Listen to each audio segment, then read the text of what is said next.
Hello dear students, welcome back to a YouTube channel once again. And last lecture में हमने already complete कर दिया था हमारा नॉवल का 4.3 that is around the world in 80 days, जो काफ़ी इंटरेस्टिंग नॉवल रही है हमारी, जहाँ पर एक कैरेक्टर थे मिस्टर फिलियस फॉग और उसी के साथ में उनके कुछ साथी थे जिनकी जर्नी रही है एक बेड के ऊपर शुरू हो जाती है, जो अपनी जर्नी को कंप्लीट करते हैं। लास्ट में बहुत ही एक उन्होंने शर्त जीती तो है, लेकिन उसी के साथ साथ एक सुंदर और ब्यूटीफुल वाइफ भी जो है वो लेकर आते हैं। इस चैप्टर का लिंक जो है वो ऑलरेडी हमने डिस्क्रिप्शन बॉक्स में दे रखा है, तो जिसको देखना है पार्ट 1 through 3 में जाकर वो अपना लिंक पे जाकर क्लिक करके चैप्टर्स को देख सकते हैं। आज जो हम स्टार्ट करने वाले हैं वो है उसका ब्रेनस्टॉर्मिंग सेशन। डेफिनेटली हमको करना पड़ेगा क्योंकि हमने ऑलरेडी अपने चैप्टर को कंप्लीट कर लिया है। Let us start with the brainstorming session for 4.3 around the world in 80 days. अब बात होती है कैरेक्टर की। कैरेक्टर यानी कि कैरेक्टराइजेशन, किसी कैरेक्टर के ऊपर अगर क्वेश्चन आया है तो कैसे आ सकता है। Which one of the following is not a major character of the novel, choose the correct one and justify. अब इसमें से मेजर कैरेक्टर कौन नहीं है नॉवल का, तो मेजर कैरेक्टर या माइनर कैरेक्टर में भी मोस्टली ये नहीं आते हैं। फिलियस फॉग तो ऑफकोर्स ये हमारे मेजर कैरेक्टर है, इन्हीं के ऊपर तो पूरी स्टोरी है। दूसरी है ओडा, ये भी बार बार आई है इसमें क्योंकि वो फिलियस फॉग की लाइफ से जुड़ जाती है बाद में। जेम्स स्ट्रेंथ और जेन पाजेपाटो तो एक हिस्सा रहता है ये हमारा, कई बार उसकी सारी क्रेजीनेस हमने देखी है, वो भी हिस्सा है। जेम्स स्ट्रेंथ जो रहता है ये वो बैंक रॉबर रहता है जिसको पकड़ा जाता है कुछ टाइम पहले ही, राइट। तो इसी का कहीं पर ज़्यादा जिक्र नहीं है, ठीक है। तो ये हमारा मेजर कैरेक्टर का हिस्सा नहीं होता है James Strand. It is not a major character, he was the real bank robber whom Fix was searching for.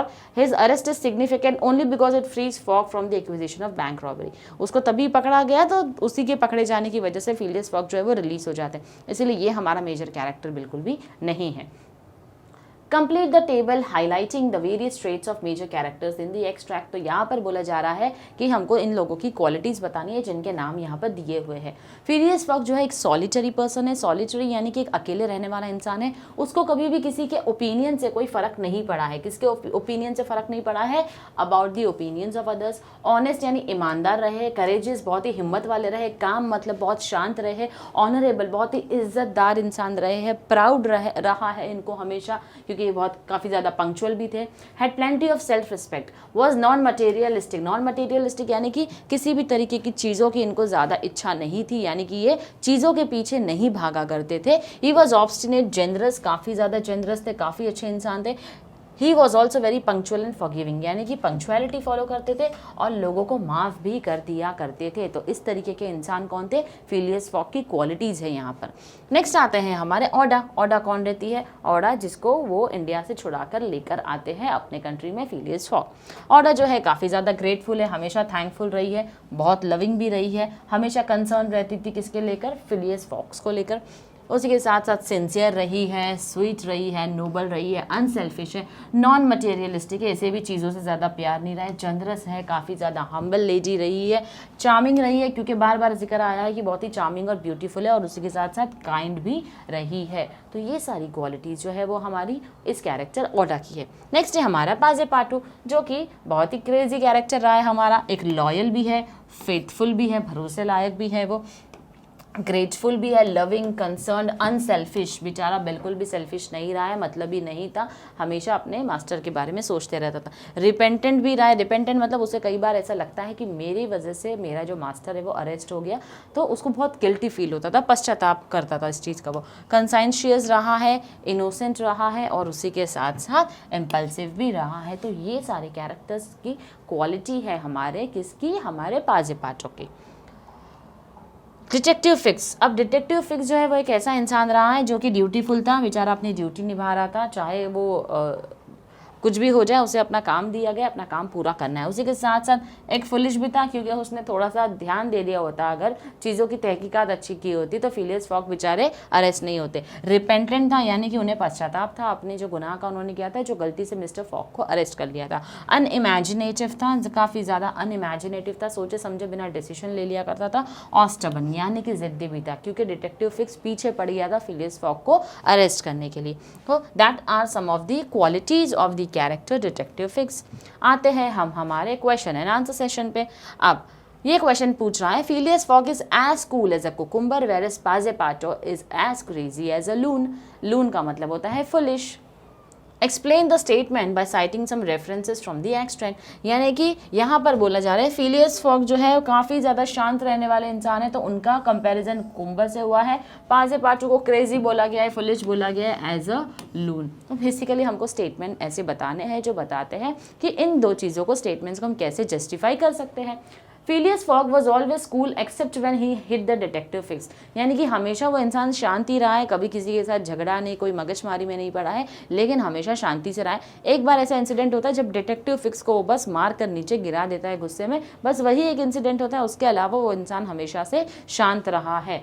He shut himself up in his house quietly, जब उसको ऐसा लगता है कि मैं शर्त हार चुका हूँ, बावजूद इसके वो किसी से कंप्लेन नहीं करता है, गुस्सा नहीं करता है, चिल्लाता नहीं है, रोता नहीं, अपने आप को एक रूम में क्या करता है, बंद कर लेता है। He was cool when dealing with Passepartout and also when dealing with Aouda, बावजूद इसके उसे लगता था कि मैं शर्त हार गया, वो पाजेपाटू और उसी के साथ साथ ओडा के साथ में काफ़ी अच्छा बिहेव किया है, वो किसी के ऊपर नाराज़ नहीं होता है।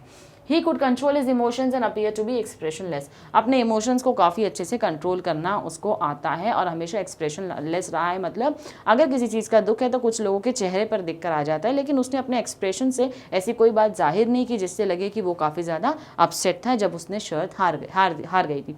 तो ये बात होती है हमारे किसकी, हमारे फिलियस फॉग की। अब हम बात करेंगे हमारे पाजेपाटू की कि वो कैसा कैरेक्टर रहा है। काफ़ी ज़्यादा इमोशनल रहा है और बेचारा एक्साइटेबल पर्सन भी था, क्योंकि एक्साइटेड था अपने मास्टर की जीतने के लिए।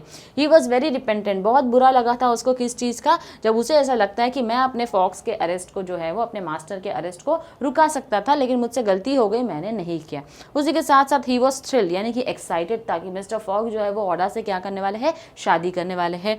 ही was tremendously worried about Fogg when he thought that Fogg had lost the wager, उसे काफ़ी ज़्यादा टेंशन आ गया था, तो काफ़ी वरीड था वो किस चीज़ को लेकर कि कहीं मिस्टर फॉग जाकर सुसाइड ना कर ले, अपनी जान ना ले दे, ये सोचकर कि उन्होंने शर्त को हार लिया है। Finally, when he came to know that they had reached earlier than they had thought and there was a chance that they could reach the reform club in time to win the bet, he became very excited. जब उसे पता चलता है कि हम अभी भी शर्त हारे नहीं हैं, हमारे पास पूरा एक दिन है, हम पहले पहुंचे हैं, एक दिन पहले पहुंचे हैं और अभी भी शर्त को जीतने के लिए कुछ मिनट्स जो है, कुछ आवर्स मिनट जो है वो बाकी है, तो वो बहुत ज़्यादा एक्साइटेड हो जाता है। उसी के साथ साथ वो क्या करता है, ही रश्ड बैक ब्रीथलेसली, पागलों की तरह भागकर किधर से जाता है, मिस्टर फॉग के पास जाता है और उनको बोलता है आज संडे नहीं है, आज क्या है, सैटरडे है, यानी कि हम अभी भी शर्त जो है वो नहीं हारे हैं। भागता है, अपने मास्टर को पकड़ता है, किडनैप करता हुआ ले जाता है, कैब में बिठाता है, सीधा रिफॉर्म क्लब की तरफ चल पड़ता है। तो ये एक क्रेजी कैरेक्टर है, कौन, हमारा पाजेपाटू, और काफ़ी कूल और काम कैरेक्टर है हमारे फिलियस फॉग। ये था हमारा पहला क्वेश्चन। नेक्स्ट आता है, detective fix tried hard but could not fix the charge of robbery on fog, explain the statement from the point of view of fix. अब डिटेक्टिव फिक्स ने काफ़ी ज़्यादा कोशिश की थी कि रॉबरी का चार्ज जो है फिलियस फॉग पर लगा दिया जाए, उनको अरेस्ट कर लिया जाए, बावजूद इसके वो किसी तरीके से उनके ऊपर चार्जेस नहीं लगा पाए। क्यों नहीं लगा पाए, आए देखते हैं कौन से ऐसे स्टेटमेंट है जो बताएंगे हमको। अब फिक्स के हिसाब से हमको बताना है, नहीं फिक्स के पॉइंट ऑफ व्यू से हमको बताना है कि फिलियस फॉग को वो अरेस्ट या उसके ऊपर चार्जेस क्यों नहीं लगा पाते हैं ज़्यादा। From the point of view of Detective Fix, Scotland Yard had only given a vague description of the man who had robbed a great sum from the Bank of England. अब Scotland yard जहाँ पर वो चोरी हुई थी वहाँ से उनको क्या मिलता है, स्कॉटलैंड यार्ड से एक वेग डिस्क्रिप्शन मिलता है। डिस्क्रिप्शन मिलता है यानी कि जैसे कि हम कई सारे ऐसे एपिसोड्स देखते हैं, जैसे क्राइम पेट्रोल में देख लिया, पुलिस वाले क्या करते हैं, अगर आपने किसी क्रिमिनल को देखा है तो आपसे उसका स्केच बनाते हैं, राइट, तो आप उसका डिस्क्रिप्शन दे रहे हो कि उसकी आंखें कैसे होगी, उसका फेस कैसा दिखता है, राइट, तो उसका अपीयरेंस कैसा है, उसके फेस का साइज, हर एक चीज़ों का आप डिस्क्रिप्शन देते हो। तो यही पर स्कॉटलैंड से एक डिस्क्रिप्शन आया था एक आदमी का कि ये आदमी जो है वो क्या है, वो रॉबर है। who had robbed a great sum from the Bank of England, जिसने बैंक ऑफ इंग्लैंड में क्या की थी, चोरी की थी। I thought that Fogg fitted the description। अब डिटेक्टिव फिक्स बोल रहा है, मुझे ऐसा लगा था कि वो डिस्क्रिप्शन से मैचिंग इंसान कोई था, वो कौन था, मिस्टर फॉग था। And again to my mind no one would fancy taking a world tour with his hard earn money. और मेरे मन में ये भी ख्याल था, एक इंसान जो निकला है वर्ल्ड टूर करने के लिए, क्या इतनी आसानी से वो निकल गया वर्ल्ड टूर करने के लिए, इतना हार्ड अर्न मनी है, एक बेट लगाकर वो पूरी दुनिया को घूमने वाला है, तो ये कैसे पॉसिबल है। I followed him around and put obstacles in his path so that I could arrest him whenever I got the warrant from England. यानी कि मैंने उसको पूरे जहाँ तक वो ट्रैवल करा था उसको क्या किया, फॉलो करता आया और रुका था कि इंग्लैंड से मुझे खाली उसके लिए अरेस्ट वारंट जो है वो मिल जाए. Moment we reached Liverpool I arrested him, it was my duty. जैसे हम लिवरपूल पहुंचे मैंने उसको अरेस्ट कर लिया, वो मेरी ड्यूटी थी. However after arresting I found that he was not the guilty person and the robber had already been arrested in Edinburgh some days earlier. तो मुझे ये पता चला कि वो इंसान है ही नहीं जिसे मैं समझ रहा था, यानी वो बैंक रॉबर नहीं है. हालांकि बैंक रॉबर को एडिनबर्ग में ऑलरेडी क्या किया गया है, पकड़ लिया गया है. It turned out that Fogg was a respectable gentleman living at Savile Row. और मुझे ये पता चला कि वो बहुत ही इज्जतदार आदमी जो कि सेविल रो जहाँ पर उनका रहने का एरिया था, डोमिसाइल या रेसिडेंस है, वहाँ की बात कर रहे हैं. I was sorry that I arrested him wrongly, I apologise to him and release him. इसलिए मैंने क्या किया, मुझे रियलाइज हो गया कि मैं गलत हूँ और मैंने क्या किया, मैंने उससे माफ़ी जो है वो मांग ली थी. नेक्स्ट क्वेश्चन है describe the character sketch of Aouda from Fogg's point of view. यानी अब जो फिलियस फॉग है उसके पॉइंट ऑफ व्यू से किसके बारे में बात करनी है, हमको ऑर्डा के बारे में बात करनी, बताना है उसका स्केच कैसा, कैरेक्टर स्केच देना है कि कैसे किस तरीके की वो इंसान थी. Okay answer. From Fogg's point of view Aouda had a very difficult time in England. अब फॉग का ये मानना था कि ऑर्डा ने बहुत ही बुरा वक्त निकाला है इंडिया में. क्यों बुरा वक्त निकाला है आइए देखते हैं. She was nearly killed by her prosecutors. Prosecutors का मतलब होता है टॉर्चरर्स, यानी कि ऑलमोस्ट जो उसको टॉर्चर कर रहे थे इंडिया में कुछ लोग, वो उसको मारने ही वाले थे. But I Fogg manage to save her and bring her to England with me. लेकिन मैंने क्या किया, मैंने उसकी जान बचा ली और उसको कहाँ लेकर आया, इंग्लैंड में लेकर आ गया. She is a wonderful person and so grateful for what I did. और वो बहुत ही अच्छी इंसान है और हमेशा शुक्रगुजार रही है इस बात की कि मैंने उसकी जान जो है वो बचाई थी. She was even apologetic for having delayed my return. She did not think about the danger she was in from a prosecutors. यानी कि बिना ये चीज़ सोचे समझे कि मेरे प्रोसिक्यूटर्स जो है, जो मेरे टॉर्चरर्स है, मुझे मार सकते हैं, बावजूद इसके उसे बुरा लगता था कि मेरी वजह से तुम्हारी जर्नी जो है वो क्या हो गई है, डिले हो गई है. She is very loving and self respecting. काफ़ी बोलते ना प्यार मोहब्बत से रहने वाली इंसान थी वो, और उसके साथ उसको अपनी सेल्फ रिस्पेक्ट भी बहुत प्यारी थी. She is not at all money minded and was ready to marry me even though I did not have a penny to my name. यानी कि वो एक ऐसी लड़की थी, एक ऐसी औरत थी जो मुझसे शादी करने के लिए तैयार थी, बावजूद इसके कि मेरे पास कुछ नहीं था. क्योंकि जब फिलियस फॉग ने उसको बोला था मैं रुइन हो चुका हूँ, बर्बाद हो चुका हूँ, तुम्हें देने मेरे पास कुछ भी नहीं है, इसके बावजूद जो है वो ऑर्डा उससे शादी करने तैयार रहती है. How many will do this. ऐसे कितने ही लोग करते होंगे. What a charming, compassionate, kind hearted and generous person. यानी ये कितनी काइंड हार्टेड है, कितनी ही दरिया दिली है और कितनी ही अच्छी इंसान है जो मेरे पास कुछ नहीं होने के बावजूद मुझसे शादी करना चाहती है. आज के ज़माने में भला ऐसा कोई होता है जो ऐसा करता है. An admirable women indeed and one women I am proud to have as my wife. तो एक ऐसी औरत है जो बहुत ही एडमायरेबल, एक इंस्पिरेशन है सबके लिए, और ऐसी औरत जो है वो बहुत ही ज़्यादा चार्मिंग है जिसको मैंने अपनी वाइफ जो है वो बना लिया. तो ये कैरेक्टर स्केच जो है वो ऑर्डा का था जो मिस्टर फॉग की तरफ से था. अब हमारा नेक्स्ट जो सेक्शन शुरू होता है that is about the plot. Character के ऊपर बात थी वो हमने कंप्लीट कर ली. अब हम बात करेंगे प्लॉट के बारे में. Arrange the incidents in correct sequence as per the occurrence in the extract. यानी कि अब हमको क्या करना है, यहाँ पर अरेंज करना है, सीक्वेंस में करना है जो भी एक्टिविटीज़ हुई है उसको. पहला दिया है Aouda accepted Fogg's proposal of marriage. नहीं, इनिशियली तो ये चीज़ नहीं थी तो इसको हम फिलहाल रोक देंगे. When set free the first thing that Fogg did was he knock Fix down. उसने फिक को मार दिया. नहीं. As a part of duty Fix arrested Fogg. अभी फिलहाल ये बात भी नहीं है. At the 57th second Fogg enter the Reform Club saloon. यानी ये तो लास्ट में हुआ है. तो आइए देखते हैं सबसे पहला सीक्वेंस क्या होगा इसका. पहला होगा as a part of duty Fix arrested Fogg. तो पार्ट क्योंकि उसके ड्यूटी का एक हिस्सा था इसलिए फिक्स ने क्या किया, फॉग को अरेस्ट कर दिया. When set free the first thing that Fogg did was he knocked fix down. यानी कि सबसे पहला काम क्या किया है, यहाँ पर फिक्स ने उसको अरेस्ट किया और जब उसको आज़ाद कर दिया फॉग ने उसको मारा था. 77 सेकंड पे वो रिफॉर्म क्लब में पहुंचा था और बाद में इसके ऑर्डा ने फॉग का मैरिज प्रपोजल जो है वो एक्सेप्ट कर लिया. तो इस सीक्वेंस में जो है वो हमारा इस इंसिडेंट को जाना होगा. There is a sudden twist in the climax of the novel explained by citing some lines and relevant examples from the extract. अब लास्ट में सडनली क्या हो जाता है, एक क्लाइमेक्स में ट्विस्ट आ जाता है. मूवीज़ में होता है ना, अचानक से ट्विस्ट आ गया, विलन चेंज हो गया, कोई और विलन निकल गया, कोई और ही होता है जो इस इंसिडेंट्स के पीछे होता है, राइट. तो ये क्लाइमेक्स के लिए कोई ट्विस्ट होता है. तो इसी इंसिडेंट में भी कुछ ना कुछ तो ट्विस्ट है ना इस स्टोरी में. आइए देखते क्या ट्विस्ट था वो. Fogg and the reader first think that Fogg had lost only the wager but also the money and honour that went with it. पहले रीडर जब तक पढ़ रहे थे चैप्टर 34, 35, 36 में सबको क्या लग रहा था, फॉग को और रीडर्स को लग रहा था अरे भाई ये तो शर्त जो है वो हार चुका है, ना कि शर्त हारा है, पैसे भी हारा है और इज्जत भी गवा दी है इसे। Following lines tells us this: after having steadily traversed that long journey, overcome 100 obstacles, braved many dangers and still found time to do some good on his way, to fail near the goal by a sudden event which he could not have foreseen and against which he was unarmed, it was terrible। यानी उसने कुछ ऐसी journey में काम किया था जो बहुत ऑब्स्टेकल्स आने के बाद, डेंजर्स आने के बावजूद, इतने माइल्स ट्रैवल करने के बावजूद उसने रास्ते में कुछ अच्छी चीज़ें की है और यहाँ तक पहुँचा है। आइए देखते हैं। Unforeseen event was his arrest. अब ऐसे जो इवेंट आ गया जहाँ पर उसको अरेस्ट कर लिया गया था, जेल में डाल दिया गया था डिटेक्टिव फिक्स की तरफ से, जिसने गलती से सोचा था कि बैंक रॉबरी जो है वो मिस्टर फॉग ने की है। लेकिन ये ट्विस्ट जो आता है पाजे पाटू का अनएक्सपेक्टेडली है, जब उसे पता चलता है क्या कि आज जो है वो संडे नहीं है, आज जो है वो सैटरडे है और अभी भी वक्त बाकी है, रिफॉर्म क्लब में हम टाइम पर पहुंच सकते हैं। Just as Fogg's antagonists are counting the seconds to their win, Fogg manages to reach the club। जैसे ही वो जो ओपोनेंट्स है जिनके साथ शर्त लगी थी वो मिनट सेकंड काउंट कर रहे थे शर्त हारने का, लेकिन फॉग जो है वो रिफॉर्म क्लब पहुंच जाता है और अपनी शर्त को जीत लेता है। सब खुश हो जाते हैं वो देखकर, और जो कि इस नॉवेल की एंडिंग रही है।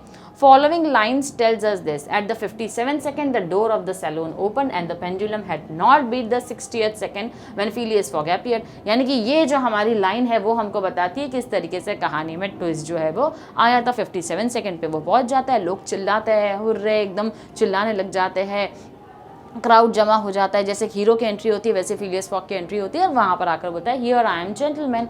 तो that is how the exact sudden twist जो है वो हमारे क्लाइमैक्स में आ जाता है।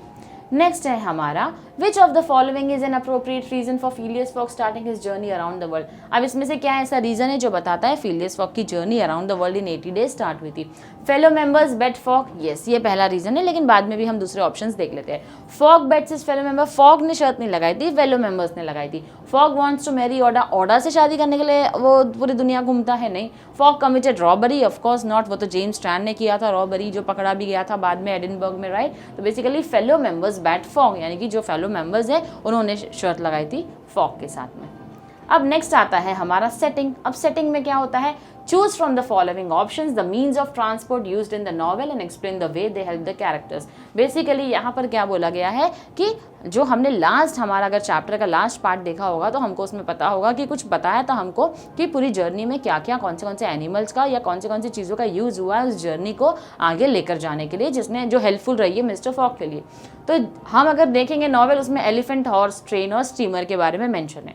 Elephants, trains and steamers they used as a means of transport in the novel, यानी कि इस नॉवल में बताया गया है कि इनको as a means of transport use किया गया है। They help the characters go around the world in the allotted time. अब क्यों ये ट्रांसपोर्ट होना चाहिए, क्योंकि पूरी दुनिया घूमना है तो हम बिना ट्रांसपोर्टेशन के तो घूम नहीं सकते, कुछ ना कुछ चीज़ें चाहिए हमको। तो सबसे ज़्यादा जिसमें जिक्र किया गया है वो ट्रेन के बारे में बोला गया है। And then the train which he arranged after overcoming a number of obstacles they reach London on time to win the way. जो बेसिकली शर्त जीतने के लिए टाइम पर वो लोग पहुंच जाते हैं। तो ये पहुंचना तब होता है जब इतने सारे मीन्स ऑफ ट्रांसपोर्ट का यूज़ वो लोग करते हैं। तो लास्ट में उसने अपने लिए एक स्पेशल ट्रेन भी ऑर्डर की थी, स्टीमर के थ्रू भी वो अराइव हुआ था। तो ये सारे हमारे मीन्स ऑफ ट्रांसपोर्टेशन है। Next question says, beginning of the extract is a scene in the prison at the custom house.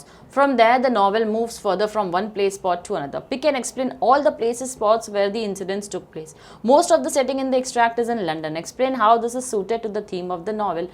यानी कि अब लंदन में सबसे ज़्यादा बात लंदन की हुई है, तो ये थीम ऑफ द नॉवल को कैसे सपोर्ट कर सकता है। अब ऐसी कौन सी लाइन है जो हमको ये बताती है कि एक प्लेस से दूसरे प्लेस पे, दूसरे स्पॉट पे शिफ्ट हुआ है। तो we can explain places, spots where incidents took place. तो अलग अलग इंसिडेंट अलग अलग जगहों पर हुए हैं। तो ये सारी चीज़ों के लिए हमको एक्सट्रैक्ट में से कुछ लाइन्स जो है वो बतानी होगी। Now from the prison at the custom house, Fogg and his companions go to Liverpool station to catch a train back to London where Fogg lives and where the Reform Club is located. तो यहाँ पर prison में से जैसे ही निकलता है custom house से, fog अपने कंपेनियन यानी ओडा और पाजे पाटू के साथ निकलकर जाता है लिवरपूल ट्रेन लेने के लिए, जो कि उनको लंदन लेकर जाएगी। Once they reach London thinking that they had lost the wager, they go to his residence in Savile Row. अब उसे ये लगता है कि हम शर्त हार चुके हैं, तो वो लोग अपने रेसिडेंस में चले जाते हैं जो सेविल रो में है।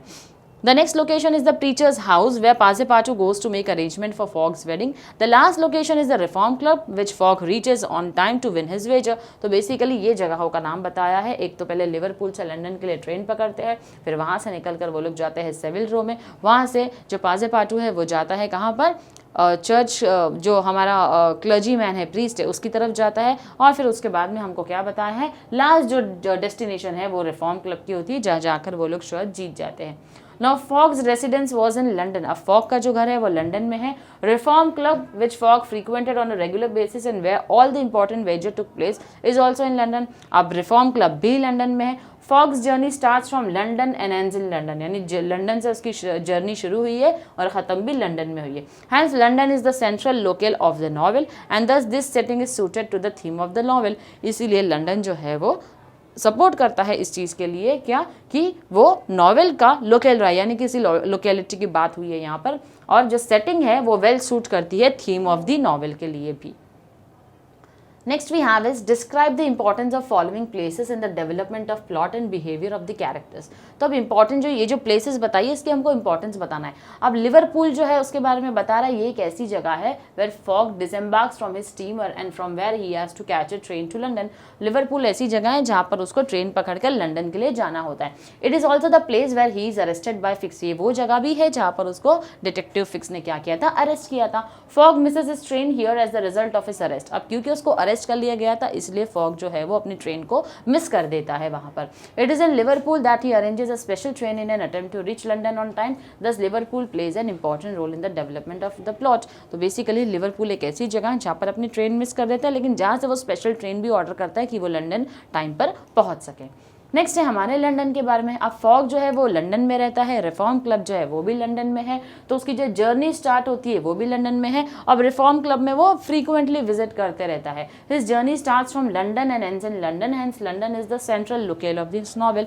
तो क्योंकि उसकी जर्नी स्टार्ट भी लंदन से हुई है, एंड भी लंदन में हुई है, तो इसीलिए वो लोकेलिटी के बारे में ज़्यादा बात हुई है हमारी नॉवेल में। नेक्स्ट आता है हमारा रिफॉर्म क्लब। अब रिफॉर्म क्लब एक ऐसी जगह है जहाँ पर फ्रीक्वेंटली मिस्टर फॉग जो है वो विजिट किया करते थे।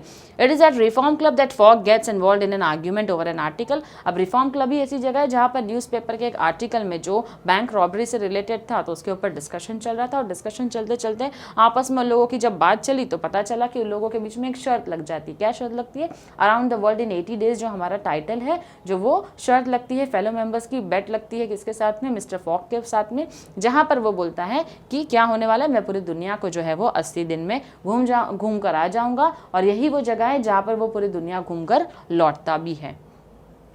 सेविल रो जो है वो रेसिडेंस रहा है किसका? मिस्टर फॉग का, जो वहां पर रहते हैं। It is also the place where he takes Aouda को भी अपने साथ वहीं पर रखते हैं। Fogg is always stayed quietly at this place when he return from his trip around the world and thought he lost the wager, he remained there so quietly that no one even knew he had return. यानी कि ये वो जगह है जहाँ पर वो रहते हैं, ओडा को भी लेकर आते हैं। शायद जब वो लिवरपूल से लंदन आते हैं, जब उनको लगता है कि मैं शायद हार चुका हूँ, बावजूद इसके वो वहाँ पर शांति से रहते हैं। इतनी शांति रहती है उस घर में कि अड़ोस पड़ोस के लोगों को भी नहीं पता चलता है कि वो सेविल रो यानी कि अपनी लोकेशन पे जो फिलियस फॉग जो है वो घूमकर आ चुके हैं। नेक्स्ट आता है हमारा एडिनबर्ग जो है वो ऐसी जगह है जहाँ पर डिटेक्टिव फिक्स अरेस्ट करते हैं फिलियस फॉग इन लिवरपूल में अरेस्ट करते हैं बेसिकली, लेकिन ये सोचकर अरेस्ट करते हैं उसको, फिलियस फॉग को। उनको लगता है कि ये क्या है, ये एक बैंक रॉबर है। हालांकि ऐसा नहीं होता है। 3 दिन पहले उनको पता चलता है जो ओरिजिनल था बैंक रॉबर जो था, जेम्स स्ट्रैंड जो था, उसको एडिनबर्ग में क्या कर लिया गया, 17 दिसंबर को ही अरेस्ट कर लिया गया। तो इन जगहों के नाम और ये जो हमारा प्लॉट जो सेटिंग जो रही है, हमारी बैकग्राउंड जो रहा है हमारी स्टोरी का, वो इन जगहों के बारे में मेंशन किया हुआ है। Now, select the correct options. Which of the following places in India is or are not mentioned in the extract of the novel? अब इंडिया की ऐसी कौन सी जगह है, हमको इन 4 ऑप्शंस में से बताना है जो कि हमारे नॉवल में मेंशन नहीं की गई है। Bombay, now Mumbai of course mention है, इलाहाबाद, चेन्नई और कलकत्ता, नाउ कोलकाता। तो इलाहाबाद और चेन्नई ये 2 जगह है जिसका जिक्र हमारे नॉवल में नहीं किया गया है। Find and explain the significance of various exciting incidents in the extract. अब यहाँ पर हमारी थीम की बात हो रही है, तो वेरियस इंसिडेंट्स हमको बताने जो कि एक्साइटिंग इंसिडेंट्स रहे हैं। तो फर्स्ट एक्साइटिंग इंसिडेंट जो रहा है was when fog was arrested bye detective fix and imprison in the custom house. सबसे पहले फिलियस फॉग को अरेस्ट कर लिया गया था और कस्टम हाउस में उसको रखा गया था।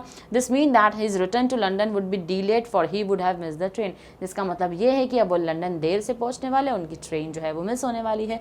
सेकेंड एक्साइटिंग इवेंट था वॉज हिज रिलीज, यानी कि जब उनको अरेस्ट किया था अब उसको छोड़ दिया गया है इस गलत फहमी में कि वो बैंक रॉबर था, ओरिजिनल बैंक रॉबर था कोई और ही था जो कि पकड़ा गया है। जिसका मतलब ये होता है कि अभी भी टाइम है, वो टाइम पर लंदन पहुंच सकते हैं।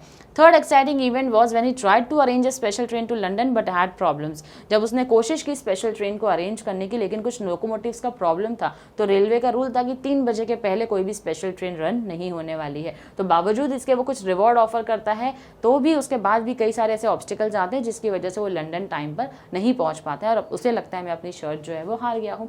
फोर्थ एक्साइटिंग इंसिडेंट था जब ऑडा का मैरिज प्रपोजल रहता है, फॉग एक्सेप्ट कर लेता है, जो ये बताता है हमको कि ऑडा और फॉग दोनों ही मटेरियलिस्टिक नहीं, यानी चीज़ों से ज़्यादा प्यार नहीं करते, पैसों से ज़्यादा प्यार नहीं करते हैं, और हमेशा इस चीज़ के शुक्रगुजार रहती है ऑडा कि उसको जो है बचाकर मिस्टर फॉग लेकर आए हैं और उससे शादी करना चाहते हैं।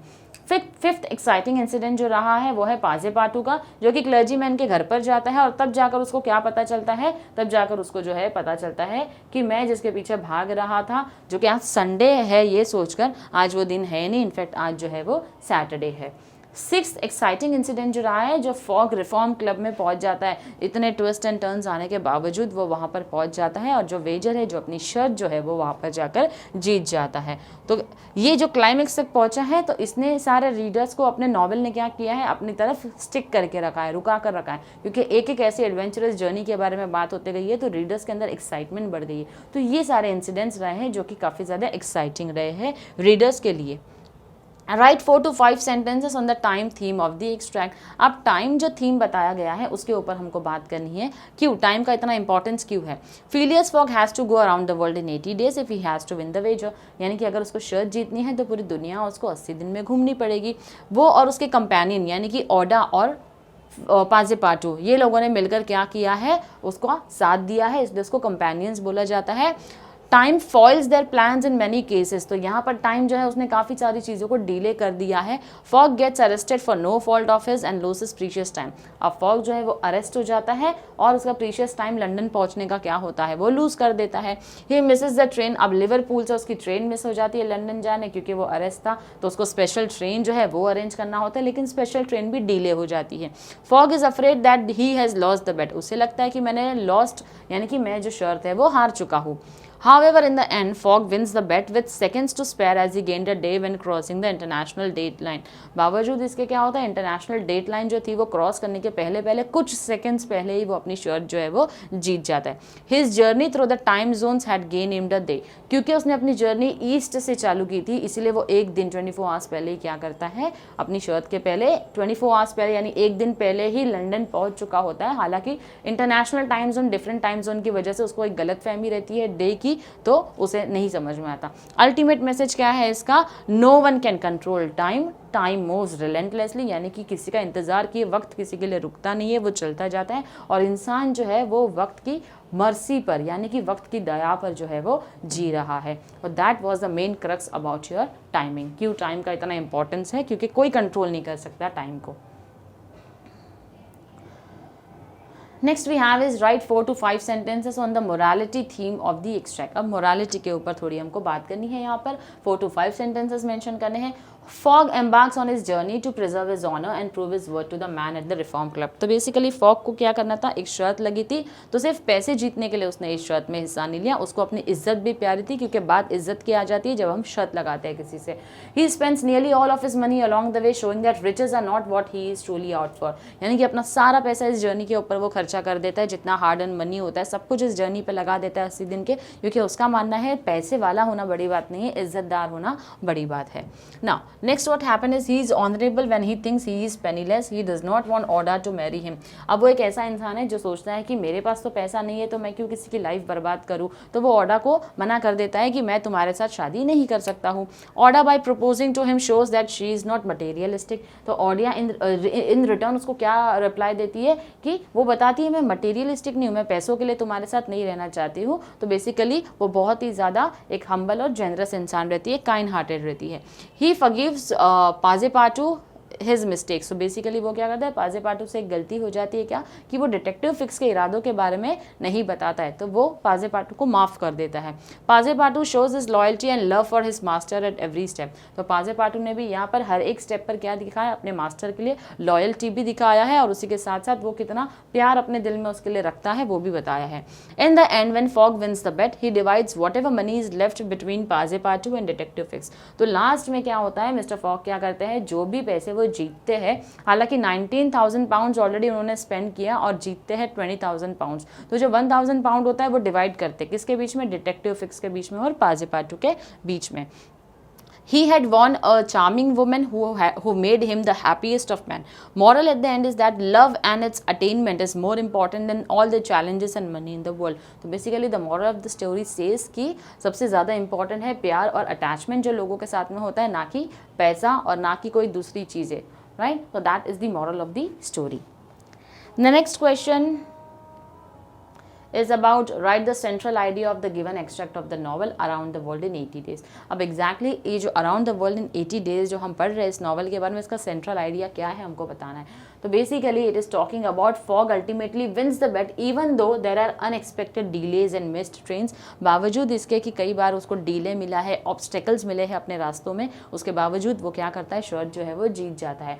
अननोइंगली गेन्ड अ डे, उसे पता भी नहीं होता है कि वो एक दिन पहले ही लंदन में जो है वो पहुंच चुका है, तो डेडलाइन के पहले वो पहुंच जाता है।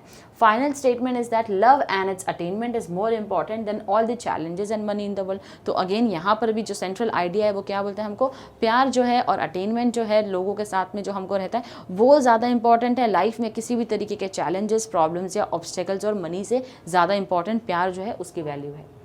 Next is justice is served और done in the end, explain. Last में यानी कि जस्टिस हुआ है, इंसाफ हुआ है, हमको स्टेटमेंट को एक्सप्लेन करना है। फिलियस फॉग एक बहुत ही इज्जतदार इंसान रहा है जो कि एक शर्त लगाता है किसके साथ में, अपने कुछ फेलो मेंबर्स के साथ में। क्या रहती है वो शर्त कि पूरी दुनिया वो घूम लेगा 80 दिन के अंदर। अब इतने प्रॉब्लम्स आते हैं, इतने डिलेज होते हैं, ट्रेन डिलेज होती है, उसका अरेस्ट हो जाता है लिवरपूल में, उसको उसकी वजह से और ज़्यादा उसका टाइमिंग जो है वो वेस्ट हो जाता है, जिससे कि उसको लगता है कि मैं लेट हो चुका हूँ और अपनी शर्त में हार गया हूँ। हालांकि रियलिटी में ऐसा नहीं होता है। फॉग इज़ अनशेकेबल, यानी इतनी प्रॉब्लम होने के बावजूद भी वो एक ऐसा इंसान रहा है जो टूट नहीं जाता है अंदर से और ना ही अपना टेम्पर लूज कर देता है। इंस्टेड वो क्या करता है, अपने आप को काम रखता है, शांत रखता है, संभालता है। He tells Aouda that he can not marry her. अब वो ऑर्डा को ये भी बोलता है क्योंकि मैं शर्त हार चुका हूँ, मैं पूरी तरीके से बर्बाद हो चुका हूँ, तुम्हें देने, तुम्हें ऑफर करने मेरे पास कुछ नहीं है, तो मैं तुमसे शादी जो है नहीं कर सकता हूँ। लेकिन क्योंकि ऑर्डा एक मटेरियलिस्टिक औरत नहीं रहती है, इसके लिए वो क्या करती है, वो भी उसके मैरिज प्रपोजल के लिए उसको खुद ही प्रपोज कर देती है बेसिकली। तो लास्ट में justice is done unexpectedly in the end when he wins the वेगर।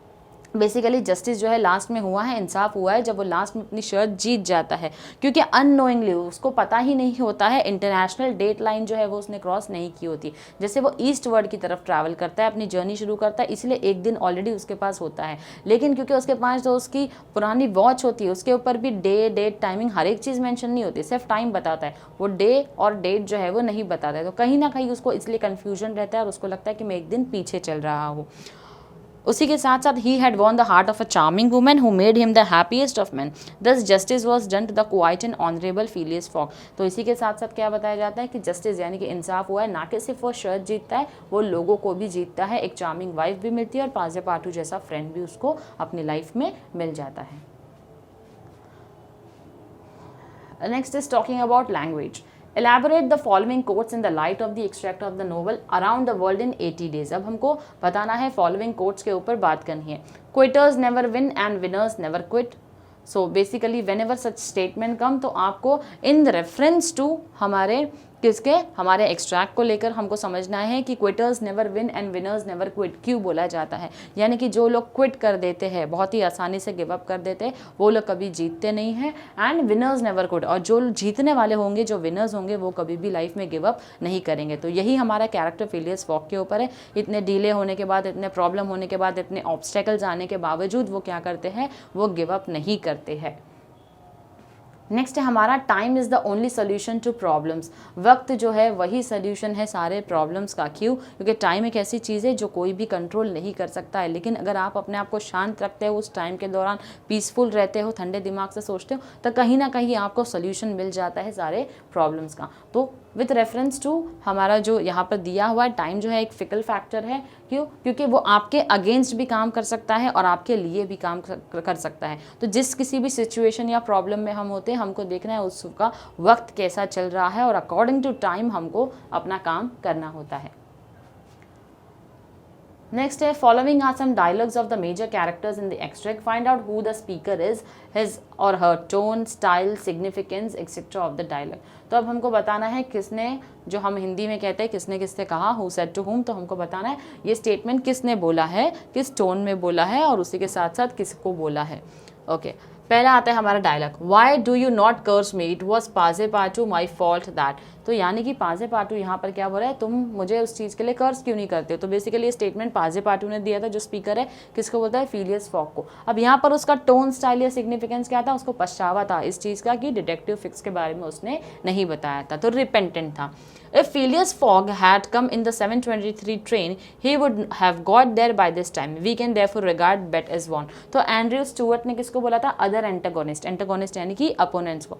अब उसने ये कौन से टोन या स्टाइल में बोला था, जब वो नर्वस था और एंग्शियस था काफ़ी ज़्यादा। क्यों? क्योंकि जो शर्त लगी थी कहीं ना कहीं वो कैलकुलेट करके ये सोच रहा था कि अब तक किसी तरीके से फिलियस फॉग का कोई रिस्पॉन्ड नहीं आया, उसके बारे में दुनिया जानती नहीं है कि वो कहाँ पर है, क्या कर रहा है, जिंदा है या मर गया। तो इसीलिए उसको वो काफ़ी ज़्यादा नर्वस था इस चीज़ को लेकर, कहीं वो शायद जीत गया है, हार गया है, इस डर से उसने ये स्टेटमेंट दिया था अदर एंटागोनिस्ट मेंबर्स को। Sir, forgive me a most unfortunate resemblance. Robber arrested 3 days ago. You are free. तो ये स्टेटमेंट दिया था डिटेक्टिव फिक्स ने फिलियस फॉग को। यहाँ पर वो रिपेंटेंट भी था, यहाँ पर वो एपोलॉजेटिक भी था, माफ़ी मांग रहा था। क्यों? क्योंकि उसने गलती से फिलियस फॉग को समझ लिया था बैंक रॉबर और उसको अरेस्ट कर लिया था।